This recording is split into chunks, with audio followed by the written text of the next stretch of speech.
Kristus mati ketika kita masih berdosa. Kehidupan kita di dunia ini tentu tidak terlepas dari hal yang baik dan hal yang tidak baik. Tidak lepas juga dari hal yang buruk maupun hal yang terbaik. Baik yang pergumulan, baik yang tidak pergumulan. Silih berganti, baik kebahagiaan dan penderitaan itu dalam hidup kita. Itu semua kita diperhadapkan. Meskipun pada awalnya ketika manusia pertama Adam dan Hawa, mereka menikmati awal-awalnya kebahagiaan saja, menikmati yang baik-baik saja. Tetapi karena kejatuhan mereka di dalam dosa, ketidaktaatan mereka kepada Allah, juga mereka diperhadapkan dengan sesuatu yang tidak baik. Harus sakit bersalin, harus berkeringat, harus mencurahkan keringat untuk mengusahakan yang ada di dunia ini. Sehingga dosa itu terus dan terjadi silih berganti dalam kehidupan manusia. Makanya firman Tuhan mengatakan dosa itu turun kalau tidak diputuskan, dosa keturunan itu akan terus berlanjut. Keturunan sampai keturunan ketiga dan keempat. Itu harus diputuskan terus. Jadi manusia jatuh di dalam dosa. Makanya firman Tuhan yang kita mau renungkan, Kristus mati ketika kita masih berdosa. Ini sangat penting. Supaya apa? Supaya ketika kita memahami, orang percaya diselamatkan dengan anugerah, bukan karena kekuatan kita. Sehingga kita memiliki pemahaman, anugerah yang daripada Tuhan itu bukan anugerah yang hanya gampangan. Ketika kita sudah hidup, kita tidak mau berbuat baik. Jadi sangat penting. Tetapi yang menjadi pertanyaan, bagaimana respon kita terhadap penebusan Kristus itu? Kalau kita lihat di pasal yang kelima ayat yang ke-8, kita bisa lihat bagian yang terakhir di ayat yang ke-8 ini. Ketika kita masih berdosa. Kata berdosa atau kata dosa di sana itu ditulis dengan kata hamartia dalam bahasa Yunani, bahasa aslinya. Artinya dosa itu adalah sesuatu hal yang meleset. Tentu meleset dari kebenaran firman Tuhan, dari kehendak Tuhan. Meleset tidak mencapai tujuan itu. Jadi kalau kita menembak nih misalnya, nembak memang kita, tetapi pelurunya meleset, tidak mencapai tujuan. Atau kita memanah, jadi tidak mencapai tujuan itu, meleset. Oleh sebab itu kita sebagai orang percaya, kita melalui kekuatan kita tidak akan bisa mengenal, tidak akan bisa mencapai kesempurnaan itu di dalam Kristus.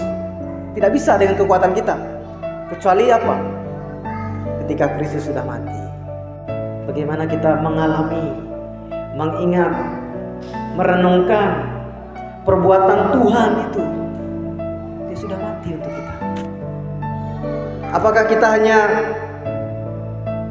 biasa saja, saya sudah percaya kok, Kristus juga sudah mati kok, apa boleh buat sudah?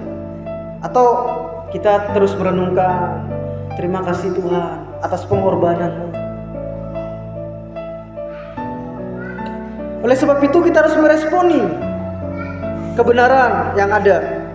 Sehingga mengapa sih Kristus itu harus mati untuk kita yang berdosa ini? Kalau kita mau melihat kenapa Dia mau datang, ya karena kita sudah mati secara rohani. Kita sebagai manusia tidak bisa lagi datang kepada Allah.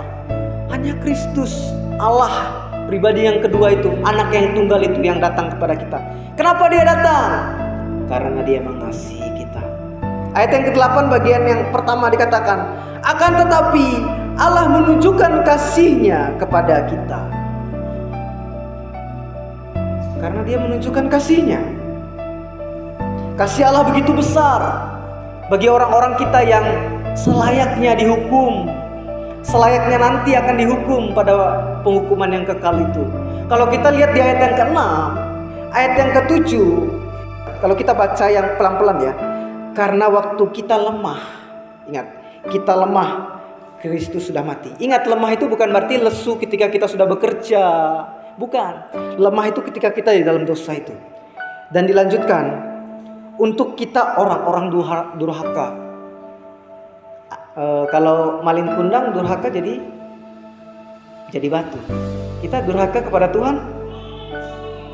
Ayat yang ketujuh dikatakan, sebab tidak mudah seseorang mau mati untuk orang yang benar, tetapi mungkin untuk orang yang baik ada yang berani mau mati. Makanya tidak asing juga perkataan ini, juga perkataan kita saat ini.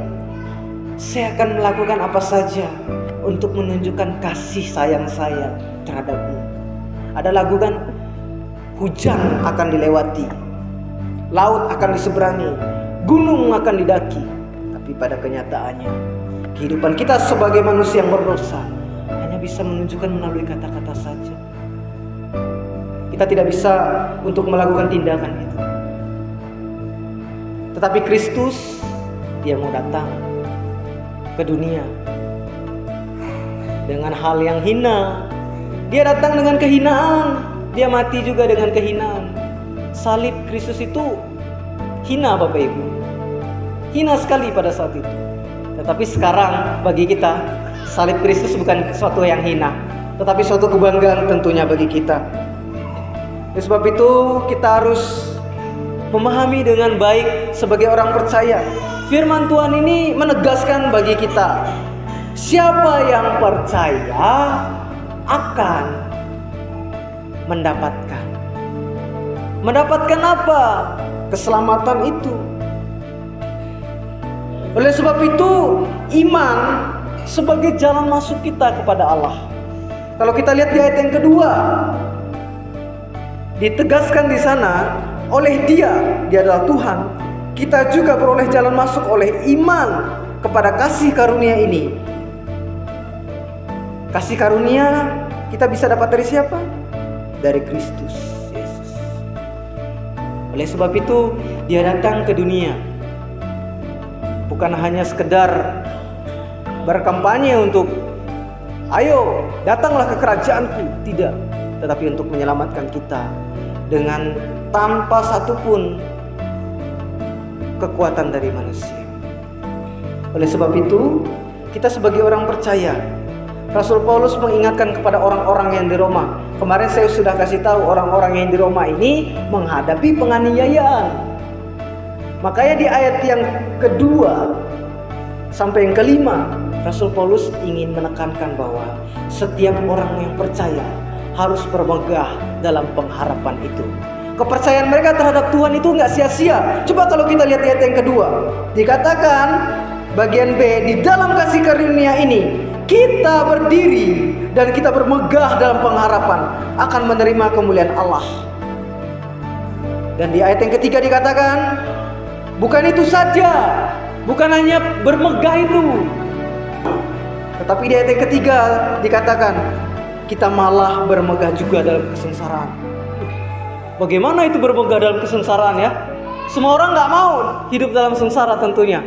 Tetapi dilanjutkan di sana, karena kita tahu bahwa kesengsaraan itu menimbulkan apa di sana? Ketekunan. Oleh sebab itu kita sebagai orang percaya secara realita benar, memang saya juga menghadapi. Kita semua menghadapi realita yang ada, kesulitan yang ada, baik yang level kecil sampai level yang terbesar. Itu realita. Tetapi pengharapan kita sebagai orang percaya itu seperti apa? Kalau kita lihat di ayat yang ketiga bagian B, ada ketekunan di sana. Bagaimana ketekunan di sana?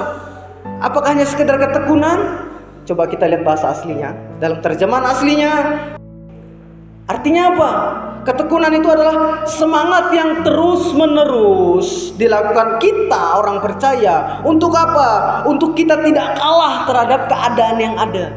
Untuk kita terus maju dalam kondisi-kondisi yang tidak mendukung sebenarnya. Jadi ketekunan di sini bukan hanya sekedar ketekunan. Jadi kita dalam hal apapun itu tidak mempengaruhi. Jadi kita terus maju saja. Kemudian yang berikutnya, ayat yang keempat bagian yang ke A, tahan uji. Wih, orang percaya ini mantap kali. Udah tekun, tahan uji lagi. Tahan uji di sana itu dalam bahasa aslinya dokine, atau lebih baik atau lebih kuat. Jadi ini sering diterjemahkan untuk logam. Itu sebelum disebarluaskan, itu diuji dulu. Diujinya dengan apa? Dengan api, dibakar dulu. Makanya ada logam mulia, logam yang mahal. Jadi dia punya tahan uji yang baik, yang kuat. Jadi kehidupan orang percaya melewati segala realita yang ada, kesulitan yang ada, bertekun, tidak memikirkan kiri kanan, maju saja terus sehingga dia bisa tahan uji. Dan berikutnya dikatakan apa? Memiliki pengharapan. Kalau kita lihat di ayat yang keempat bagian B, tahan uji itu menimbulkan pengharapan. Pengharapan yang seperti apa? Yang tidak mengecewakan. Di ayat yang kelima, itu sudah dicurahkan bagi kita orang-orang percaya. Di ayat yang kelima dijelaskan, dan pengharapan tidak mengecewakan karena kasih Allah telah dicurahkan di dalam hati kita. Jadi kalau kita hidup di dunia ini menghadapi hal-hal yang sebenarnya kita harus kembali lagi melihat kepada Tuhan. Penderitaan kita sebagai orang percaya, kalau kita mau bandingin sama pengorbanan Kristus, manakah jauh lebih berat? Maka Rasul Paulus menekankan kepada jemaat yang di Roma, meskipun kalian menghadapi kesulitan, menghadapi penganiayaan sebagai minoritas tentunya, ditekan, tetapi kalian harus terus bertekun, harus terus tahan uji, sehingga melalui itu semua kalian memiliki pengharapan di dalam Tuhan. Ingat, Kristus sudah mati untuk kita. Pengorbanannya luar biasa. Oleh sebab itu kita sebagai orang percaya, pengharapan kita itu memampukan kita sebagai manusia untuk kita apa? Kita bersyukur kepada Tuhan. Untuk kita terus giat dalam pekerjaan Tuhan. Untuk kita giat dalam melakukan kebenaran firman Tuhan. Sehingga janji Tuhan, mengapa sih Rasul Paulus di ayat yang kelima dikatakan pengharapan itu tidak mengecewakan? Coba lihat di ayat yang pertama. Sebab itu ketika kita yang dibenarkan karena iman, kita hidup dalam damai sejahtera. Itu ayat yang pertama. Makanya bisa dikatakan kamu punya pengharapan itu tidak mengecewakan. Karena kamu sudah memiliki damai sejahtera Kristus itu, jaminan itu. Begitu. Jadi ketika kita hidup dalam Tuhan, banyak orang berkata, ya saya juga merasakan dari dulu. Ya mungkin orang berkata, wah ngapain sih beribadah? Toh orang yang tidak beribadah juga Tuhan berkati. Ngapain sih kita taat kepada Tuhan? Malah kita dijauhi, tidak masuk dalam circle, dalam pergaulan lah gitu. Jadi juga dibilang, sok taat kamu, sok suci, ya kan? Kalau dalam anak-anak muda tuh kan kayak gitu. Nggak boleh ini, nggak boleh itu. Biasa aja kali. Tapi kita sebagai orang percaya, kita harus memahami tadi tentang ketekunan itu. Apapun kondisi yang ada, kita harus terus maju. Sehingga tahan uji seperti apa? Menghasilkan yang baik. Tentunya kita sebagai orang percaya, kita juga mau ingin yang terbaik, ya kan? Oleh sebab itu juga kita sebagai orang percaya, mari untuk datang kepada Tuhan. Bukan hanya datang, datang kepada Tuhan bagaimana nih? Tuhan kan di surga, bagaimana? Harus mati dulu kah? Enggak.